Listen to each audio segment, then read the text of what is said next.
So it's 2015 as we record this, which means that if you are like millions of other people, you have a cell phone.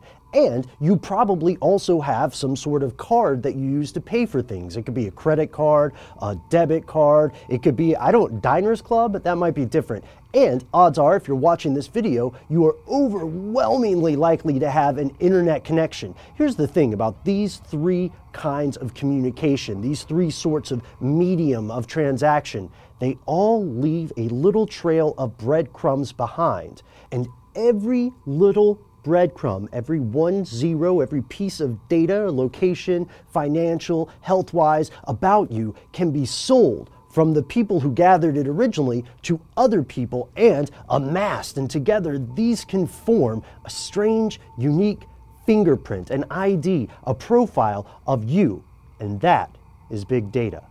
So welcome to the show. We've got Matt behind the camera. I'm Ben. That makes this stuff they don't want you to know. And let me amend that definition of big data here. Big data is just an umbrella term for a massive amount of information. It could be stuff like where does Matt go every Thursday at 4:27 p.m. or what does Ben always buy online or stuff like that. But not just for us two, scaled up to an entire population, even a global population. And from this, there's this idea that we can predict trends. We can make people more likely to do, say, or buy what we want them to do, say, or buy. And we hear a lot of misinformation about this stuff, a lot of sensationalism, but there are some things that are truly scary about big data. Here are four. Number one, big data can be used to learn your secrets. And we're not just talking about, those songs that you hum to yourself at stoplights and would be embarrassed if people found out about it, like Blinded by the Light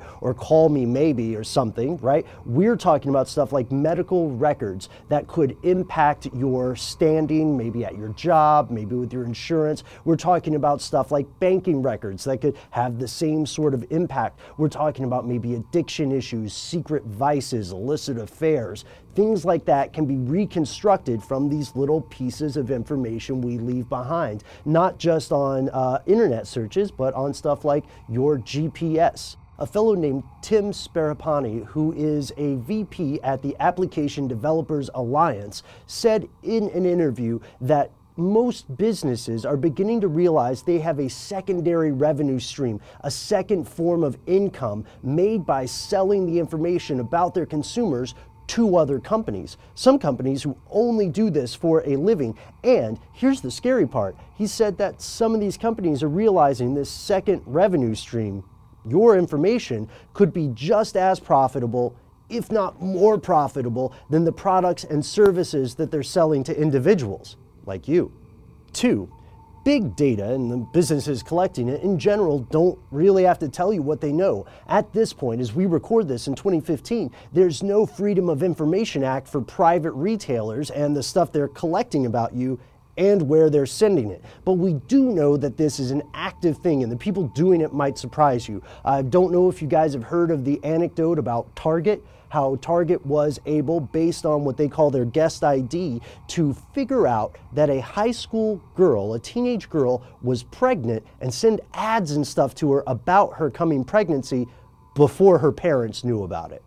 Before really anybody knew about it. Her father was livid until he found out that, oh, yep, his daughter is pregnant and it was due in August. And Target found out before he did.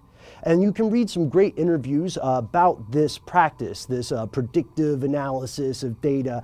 There's a guy specifically working for Target named Andrew Pohl who did talk about this briefly in a New York Times article until he was told to stop communicating by Target.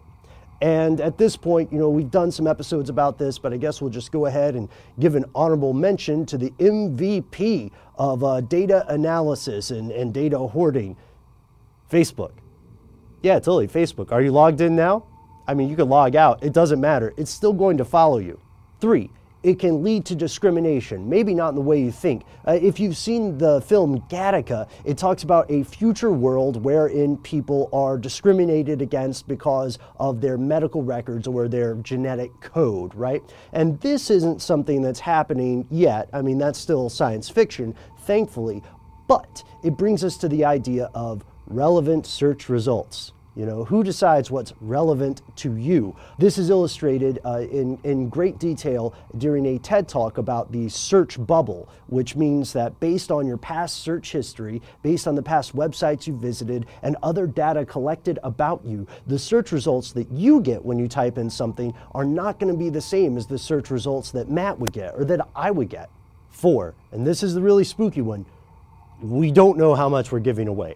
We really don't know. Federal Trade Commissioner Julie Brill had said famously that consumers have lost control of their data, where it goes, who has it, etc. Some companies exist only to market and agglomerate and build and trade this sort of information. They're called data brokers. The largest one is one called Acxiom here in the United States. That's ACXIOM, and this company knows a lot about you probably already, especially if you live in the States.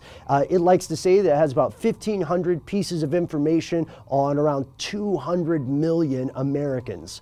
Just for comparison, as of 2014, the population of the U.S. was 318.9 million Americans, which means that this one company has a boatload of information about more than half of the country. And how much do you know about them? Well, how much can you know?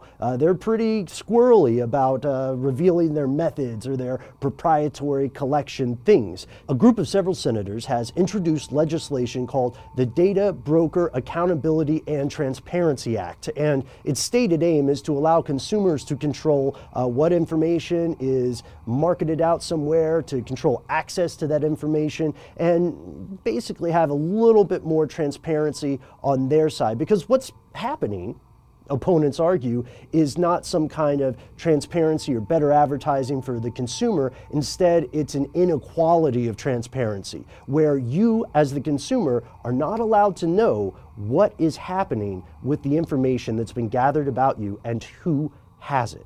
And of course, we've all heard the old sayings, or they're old by now, like whenever you type something online, just assume it's public record. And that may well be true, even more so as the years progress. But let us know what you think. Is the convenience or the perceived convenience of targeted advertising and relevant search results worth the potential of losing your privacy? Have you taken any action to prevent your information from becoming public knowledge, or would you want to? Is this one of those things where it's like, hey, if you're not doing anything wrong, why are you so scared, huh? Why are you so scared? Or is this something that is going to become more of a problem as the years progress? Thank you so much for watching. Let us know in the comments down below. Click subscribe if you haven't yet, and stay tuned because we have an audio podcast coming out about this, and we have a new video coming out at the end of this week. Can software predict the future?